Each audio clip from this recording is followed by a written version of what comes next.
Have you ever carefully avoided sugar, skipped dessert, said no to soda, only to watch your blood sugar spike after eating what you thought was a healthy plate of food? Maybe it was a hearty vegetable stir-fry. Maybe a fresh garden salad. But hours later, your numbers went up. And you were left frustrated, wondering, what did I do wrong? If that's ever happened to you, please know this, you're not alone. And it's not your fault. The truth is, not all vegetables are created equal when it comes to blood sugar. Some may look healthy, they may even be recommended in general diets, but for those managing diabetes, they can silently spike glucose levels, worsen insulin resistance, or interfere with medications. And the most frustrating part? Many of these danger vegetables are hiding in plain sight on your plate right now, maybe even in the meals your doctor told you to eat more of. But there's hope. Because just as some vegetables work against you, others work for you. Certain plant foods are like natural allies, quietly supporting your insulin response, feeding your cells the right kind of fuel, and helping to stabilize your energy throughout the day. In fact, a few of these safe vegetables have been studied for their blood sugar lowering effects, anti-inflammatory compounds, and ability to support nerve and eye health, all critical for aging bodies living with diabetes. That's exactly what we'll uncover in today's video. 3 vegetables that help you manage blood sugar naturally, without pills or gimmicks. And 3 that you should avoid, even if they look healthy on the surface. So if you've ever asked yourself, why am I doing everything right, but still struggling to stay balanced? Stay with me, because this could change how you think about vegetables forever. Welcome to Sage Bloom, a place where age becomes strength, and every small decision becomes a step toward better health. If this is your first time here, we're so glad you found us. This channel is dedicated to seniors who want to live with more energy, more clarity, and more confidence in their everyday choices. We know firsthand how confusing health advice can get, especially when you're managing health conditions such as diabetes, prediabetes, or insulin resistance. One day, a food is good, the next, it's bad. It's exhausting, and it's not fair. At Sage Bloom, we cut through that noise. Each week, we share clear, practical health guidance tailored for seniors, especially those living with or trying to prevent chronic conditions like diabetes, high blood pressure, and inflammation-related pain. You'll find videos on safe foods, helpful routines, mobility tips, and more, all grounded in science, empathy, and real-life wisdom. So if you're someone who's trying to eat smarter, feel stronger, and age on your own terms, go ahead and tap that subscribe button. You won't get overwhelmed, just 1 or 2 helpful videos each week. And every one is designed with your age, your needs, and your goals in mind. Because here at Sage Bloom, we believe in this simple truth. You're not just getting older, you're getting wiser. And your health journey should reflect that. Now, let's talk vegetables. Because what's on your plate matters more than ever. Safe vegetable number 1, broccoli. You've probably been told to eat your broccoli since childhood, and for good reason. But what most people don't realize is that broccoli isn't just good for general health. It's specifically powerful for blood sugar regulation in adults over 60. Let's break it down. Broccoli belongs to the cruciferous vegetable family, along with cabbage, cauliflower, and Brussels sprouts. But what makes it stand out is a unique compound called sulforaphane. Sulforaphane is a sulfur-rich phytochemical with impressive antioxidant and anti-inflammatory effects. But more importantly for those managing diabetes, it directly targets how your liver processes sugar. A 2017 study published in Science Translational Medicine revealed that broccoli sprout extract, which is rich in sulforaphane, significantly reduced fasting blood sugar in people with type 2 diabetes. In fact, the effects were comparable to those of metformin, one of the most commonly prescribed diabetes medications. Researchers found that sulforaphane slowed down glucose production in the liver, one of the core problems in type 2 diabetes. And because it works on a different pathway than insulin, it holds promise even for insulin-resistant individuals. For older adults, that's huge. As we age, our cells naturally become less sensitive to insulin, meaning even healthy meals can lead to unexpected blood sugar spikes. But compounds like sulforaphane support your body's natural ability to keep sugar in check, without overloading it with carbs or calories. Nutritional breakdown. A single cup of chopped broccoli, raw, provides just 6 grams of carbs, with 2.4 g coming from fiber. Over 100% of your daily vitamin C. Significant amounts of vitamin K, folate, and chromium, a trace mineral known to support insulin function. It's also low in calories and high in glucosinolates, which help the body detoxify harmful compounds, another benefit for metabolic health. But science isn't the only proof. Martha had been struggling to manage her post-meal glucose spikes. She followed her doctor's advice, avoided sweets, and limited her portions. But still, her readings would jump, especially after dinner. Her granddaughter suggested trying roasted broccoli. At first, Martha wasn't thrilled. "I thought broccoli was boring," she said. But she gave it a chance. She started roasting it with a bit of olive oil, sea salt, garlic, and lemon zest, and served it as a side 3 nights a week. Within a month, her post-meal spikes dropped by an average of 25 points. Even on days when she treated herself to a slice of whole grain toast or a few crackers, her body seemed better at keeping her levels steady. She felt more in control, and that alone gave her peace of mind. Best ways to eat broccoli. Here's where many people go wrong: they boil it. Boiling broccoli can strip it of sulforaphane and key vitamins like vitamin C, which are water-soluble. You end up pouring the nutrients down the drain. Here's how to do it right. Steam it lightly for 4 to 5 minutes, just until tender but still bright green. Steaming preserves sulforaphane and softens the fibers for easier digestion. Roast it at 400 degrees Fahrenheit with olive oil, garlic, and lemon. Roasting caramelizes the edges, bringing out its natural sweetness without adding sugar. Sauté in olive oil with a sprinkle of turmeric and black pepper for added anti-inflammatory benefits. And here's a pro tip for maximizing sulforaphane. Chop your broccoli 30 to 40 minutes before cooking. This activates the enzyme, myrosinase, that helps form sulforaphane. If you cook it right after chopping, the conversion doesn't happen. You can also pair broccoli with mustard seed or a pinch of Dijon mustard to further boost sulforaphane availability. Mustard contains the missing enzyme that heat sometimes destroys. Bonus benefit for seniors. Broccoli isn't just about blood sugar. It also helps protect the brain. Sulforaphane has been studied for its neuroprotective properties, meaning it may help shield brain cells from damage caused by oxidative stress, a factor in memory loss and cognitive decline. So, when you eat broccoli, you're not just supporting your blood sugar. You're supporting your brain, your liver, and your future. Safe vegetable number 2, zucchini. When it comes to managing diabetes after 60, one of the most underrated vegetables is zucchini. It may not have the buzz of kale or the reputation of broccoli, but this humble green squash is a quiet powerhouse, especially when you're looking to balance blood sugar without sacrificing flavor, satisfaction, or nutrients. Zucchini is low in carbohydrates, high in water content, and gentle on digestion, 3 critical traits for anyone trying to keep glucose levels stable without overcomplicating their meals.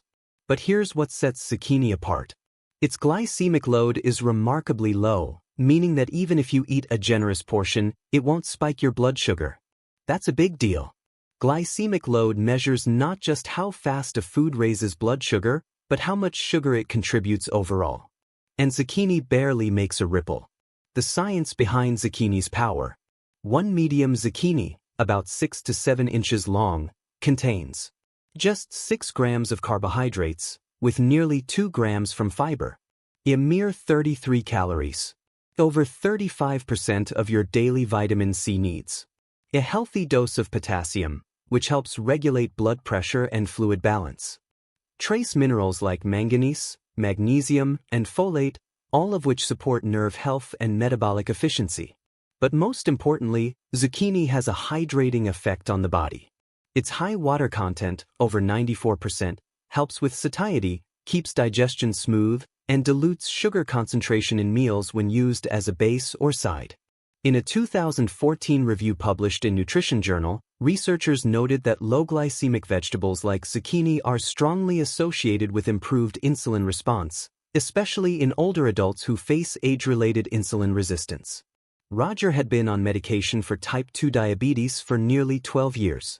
Despite avoiding desserts, skipping sodas, and walking daily, his morning blood sugar numbers stayed stubbornly high.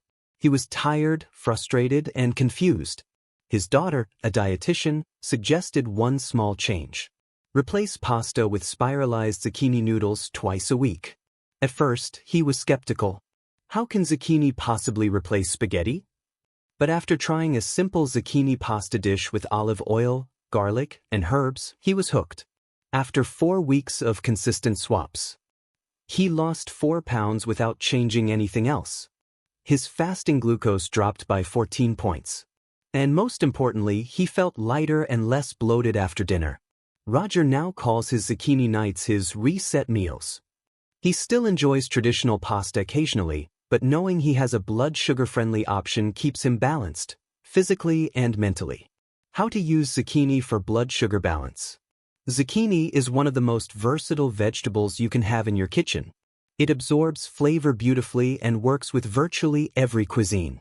Here are some senior-friendly, diabetes-conscious ways to enjoy it. Stir-fries. Slice zucchini into half moons and toss into a quick stir-fry with lean protein, sesame oil, garlic, and low-sodium soy sauce. The water content of zucchini helps prevent sticking and adds a natural sauce without the sugar. 2. Grilled or roasted. Brush thick slices of zucchini with olive oil, sprinkle with Italian herbs, and grill until tender. Grilling brings out a smoky sweetness that satisfies without any added carbs or salt. 3. Spiralized into noodles, zoodles. Use a spiralizer or julienne peeler to create zucchini noodles. Sauté briefly and top with your favorite tomato-free sauce, pesto, or sautéed mushrooms for a warm, filling, diabetic-safe meal. 4. Baked into casseroles or frittatas. Layer sliced zucchini with eggs, feta, spinach, and herbs in a casserole dish. It bakes into a hearty dish that's perfect for breakfast or dinner and keeps blood sugar steady for hours. Pro tip: don't peel zucchini. The skin holds much of the fiber and antioxidant value. Just scrub it clean and slice. Also, avoid overcooking it. Zucchini cooks quickly, in about 3 to 5 minutes, and retains more nutrients when it's slightly firm. A gentle vegetable for aging digestion. As we age, digestion can slow, and the risk of constipation or bloating increases, especially with certain starchy vegetables. Zucchini's soft texture, high water content, and mild fiber profile make it easy on aging digestive systems, even for those with diverticulosis or slowed motility. It's also rich in pectin, a soluble fiber that helps stabilize blood sugar by slowing down how fast. Zucchini may not scream superfood, but it delivers steady energy, fewer sugar swings, and lasting fullness, exactly what your body needs when you're managing diabetes in your golden years. Simple, gentle, effective. That's the power of balance, and that's the promise of zucchini. Safe vegetable number 3, cauliflower. If you've been diagnosed with diabetes or are watching your blood sugar levels closely, one of the smartest swaps you can make is adding more cauliflower to your meals. Cauliflower isn't just a bland side dish. It's a nutritional powerhouse that has quietly become a staple in diabetes-friendly kitchens for a reason. Because it gives you the satisfaction of comfort food without the blood sugar roller coaster that typically follows. Let's break it down. Nutrient profile that favors blood sugar stability. 1 cup of chopped cauliflower contains just about 5 grams of carbohydrates, and nearly 2 of those grams come from fiber. That means a low net carb count, which is critical for minimizing glucose spikes. It's also very low on the glycemic index, meaning it digests slowly and won't flood your bloodstream with sugar. But cauliflower isn't just about low carbs. It's rich in glucosinolates, a group of sulfur-containing compounds known for their anti-inflammatory and detoxifying effects. Why does this matter for diabetics? Because chronic inflammation is often linked with insulin resistance. By reducing inflammation, cauliflower may support better insulin function and long-term metabolic health. And let's not forget about choline, another compound found in cauliflower. It helps with liver function, which is essential since the liver is responsible for storing and releasing sugar when needed. A healthy liver means steadier blood sugar. Norma's swap success. Norma, 65, had a habit of making mashed potatoes every Sunday. It was her comfort food, warm, creamy, and nostalgic. But after her A1C crept up and her doctor warned her about her carb intake, she knew something had to change. Instead of giving up the comfort entirely, she compromised. I started using half cauliflower, half potatoes. At first, I was skeptical, she said. But with some garlic, olive oil, and a little Parmesan, I couldn't even tell the difference. And the best part, my glucose numbers stayed stable after dinner. It didn't feel like a diet. It felt like a win. Pro tip: cooking it right matters. The way you prepare cauliflower makes a big difference. Here are a few delicious, blood sugar-friendly ideas. Cauliflower mash. Steam florets until soft, then blend with olive oil, a splash of almond milk, and herbs like rosemary or thyme. Cauliflower rice. Grate it or pulse in a food processor. Sauté in a pan with onions, garlic, and a sprinkle of turmeric for an anti-inflammatory boost. Roasted florets. Toss with olive oil and spices like paprika and cumin, then bake at 400 degrees Fahrenheit until golden. The crispiness adds a whole new dimension. Avoid overcooking to preserve nutrients, especially glucosinolates, which can degrade with excessive heat. Watch out for this common trap. Many people turn to frozen cauliflower products for convenience.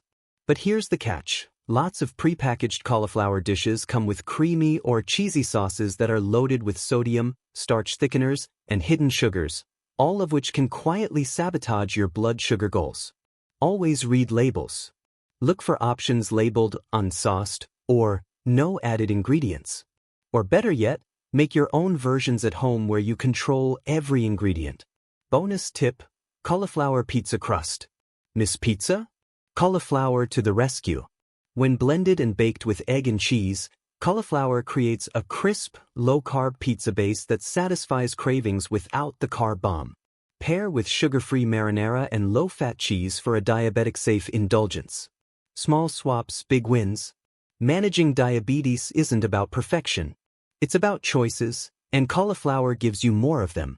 Whether it's replacing a starch, bulking up a meal, or sneaking into comfort foods, this humble veggie makes managing blood sugar less about restriction and more about smart swaps.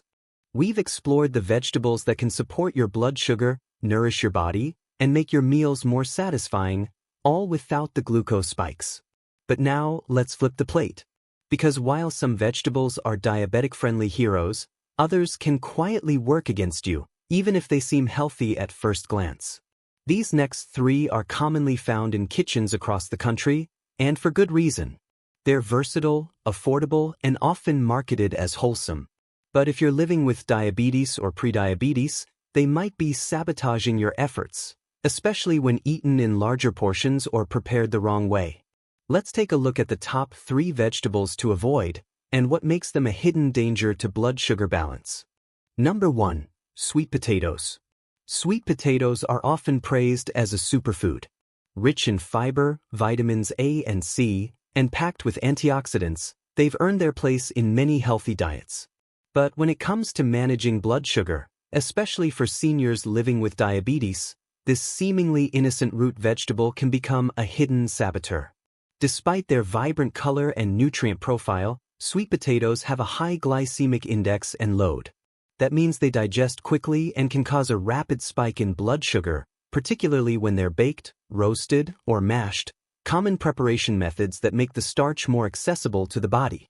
To put it into perspective, a medium-sized sweet potato, about 5 inches long, contains 23 grams of net carbs. While it does offer some fiber, the total carb content is still high enough to trigger a glucose roller coaster in sensitive individuals, especially those over 60, whose insulin sensitivity is often reduced with age.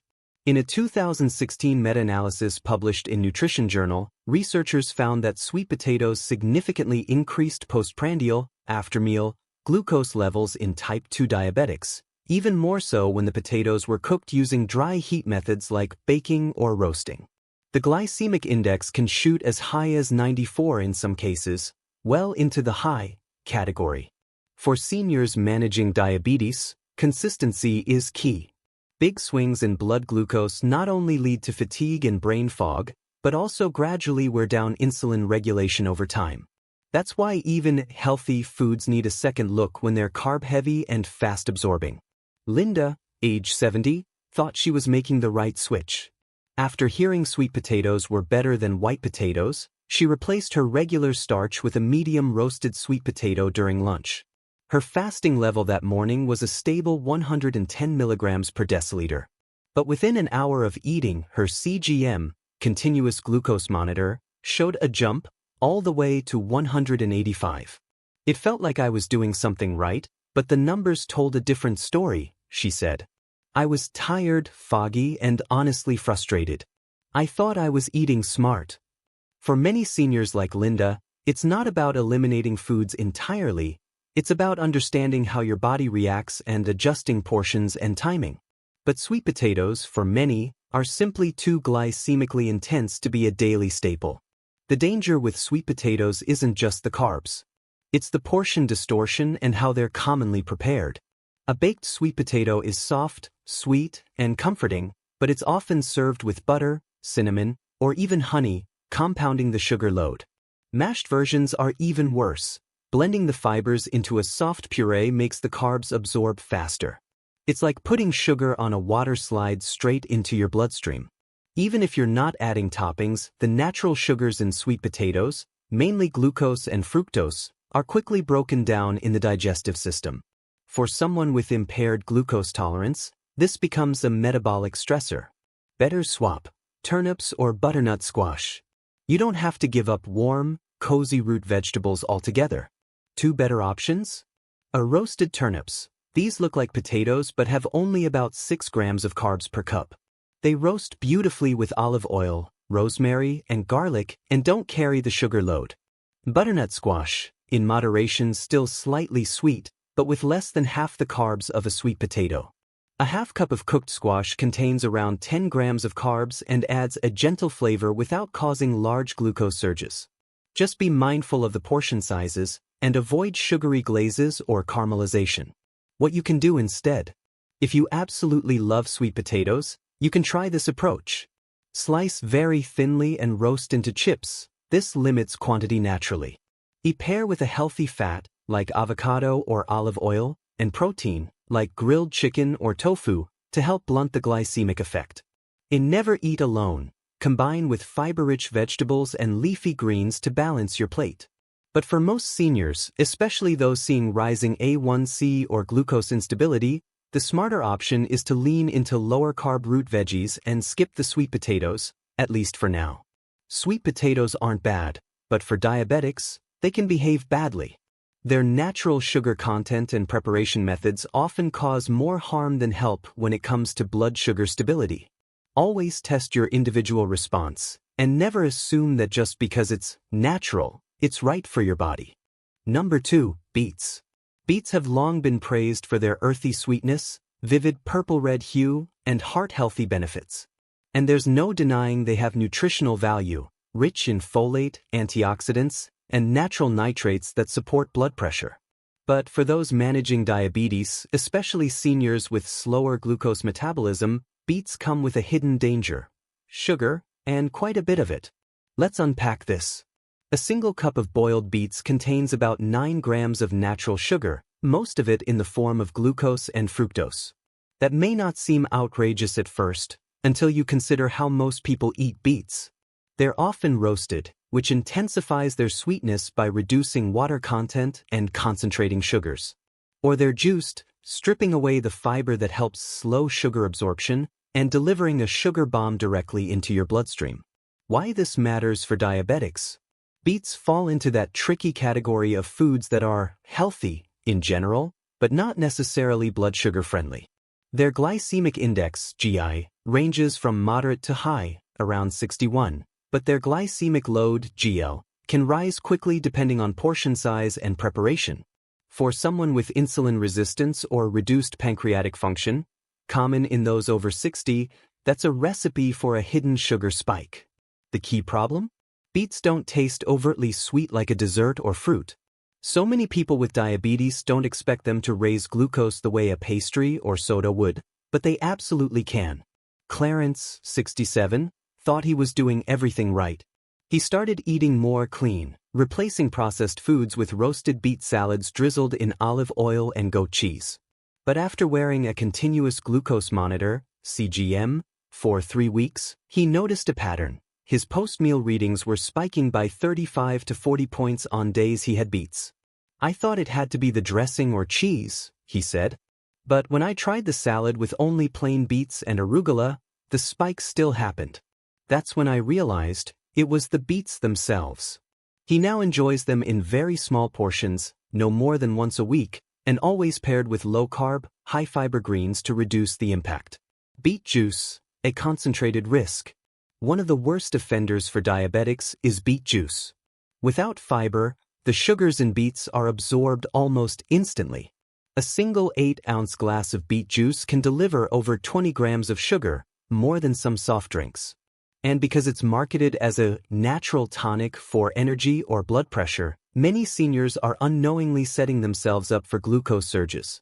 Even if you're not juicing, think about beet powders or supplements marketed for circulation. These are highly concentrated and often consumed without checking their impact on blood sugar. But aren't beets good for blood pressure?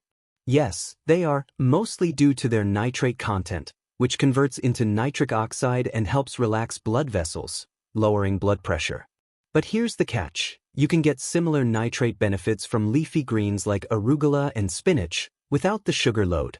So while the blood pressure angle is real, the trade-off in glucose impact may not be worth it for diabetics, especially if you're already on medication for hypertension. Better swaps: radishes and purple cabbage. If you love the color and crunch of beets, you don't have to feel deprived. There are safer swaps. Radishes. These crunchy, spicy little bulbs offer vitamin C, fiber, and zero sugar. They also help promote bile flow and digestion, which supports overall metabolic health. Thinly sliced radishes can be roasted, added to salads, or even used in place of roasted beets for texture and visual flair. Purple cabbage, vibrant and packed with anthocyanins, the same antioxidant pigment in beets. Purple cabbage delivers deep color and a host of anti-inflammatory benefits. It's extremely low in carbs and sugar, and it holds up well raw, sautéed, or pickled in apple cider vinegar for gut health. Pro tip: if you're absolutely set on eating beets occasionally, try this. Use very thin shavings, not chunks. Combine with bitter greens like arugula to slow digestion. Avoid adding sweet dressings, fruits, or honey. Eat them after protein and fat, not before. This helps reduce the glucose curve. Beets are beautiful. They're rich in nutrients. But they're also high in natural sugar that acts more like fruit than vegetable in your bloodstream, especially if you're over 60 and diabetic.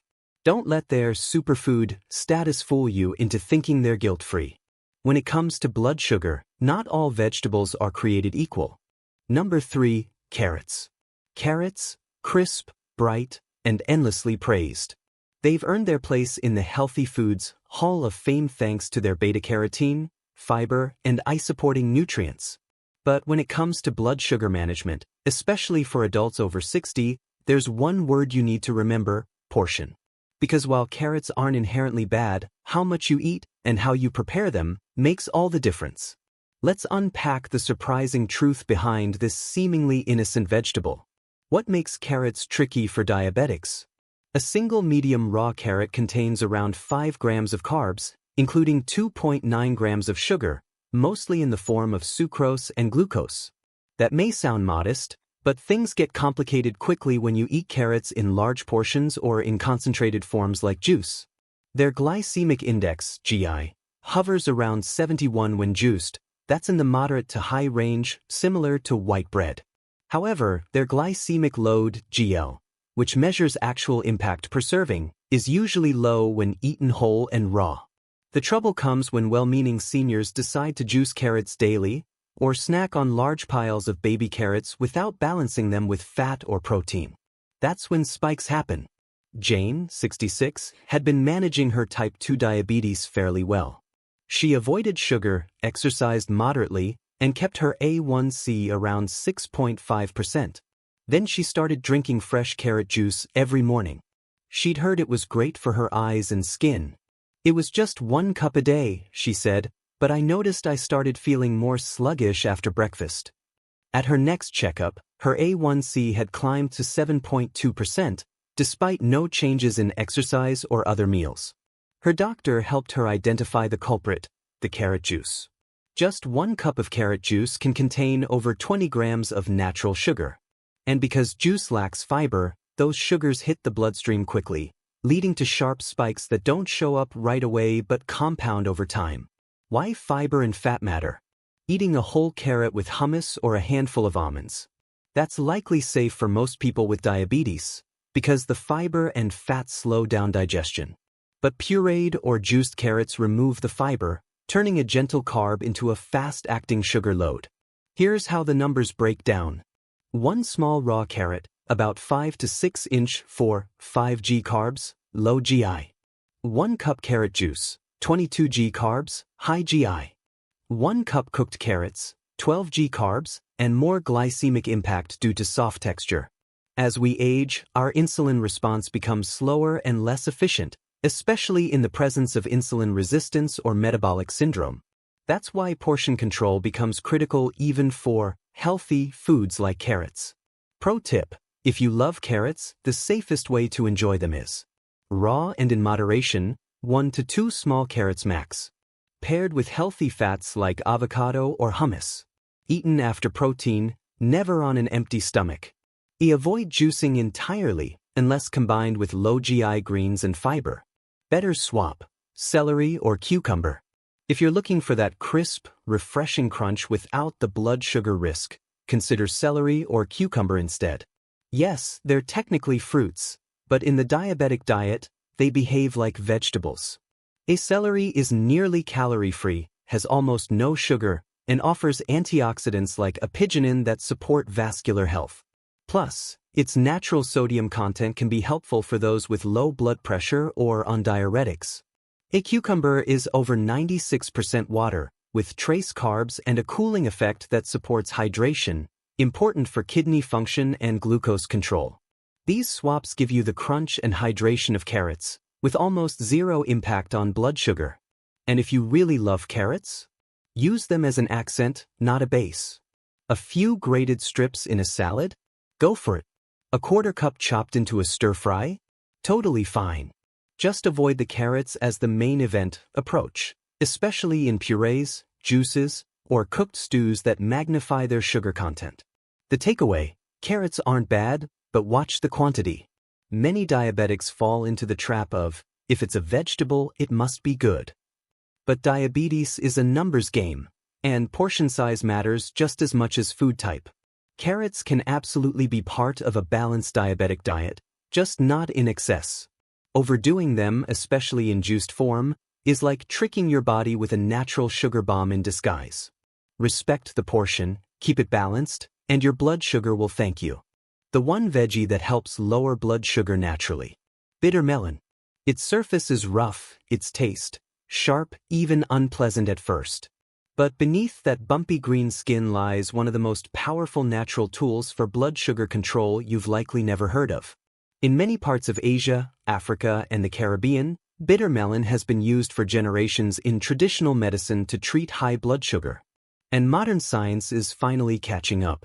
According to research published in the Journal of Ethnopharmacology, bitter melon contains an insulin-mimicking compound known as polypeptide P, which may help lower blood glucose levels in a way similar to how insulin works in the body. It also contains charantin and visine, 2 other plant compounds linked to improved glucose metabolism. But here's where it gets even more interesting. In a small clinical trial, seniors between the ages of 60 and 75 took bitter melon extract capsules daily. After 8 weeks, they experienced an average 10 to 15% drop in fasting blood glucose, without changing their diet or medications. While the sample size was small, the results were encouraging enough to spark further studies. Many herbalists and integrative doctors now recommend bitter melon in moderation as a natural adjunct to diabetic care, especially for prediabetics or those with insulin resistance. Yes, it's bitter, but when thinly sliced and cooked into stir-fries, soups, or stews, its flavor softens, and its benefits remain. Start with small amounts, once or twice a week. Monitor your blood sugar closely, especially if you're on glucose-lowering medications. And always consult your doctor before adding new herbal remedies to your plan.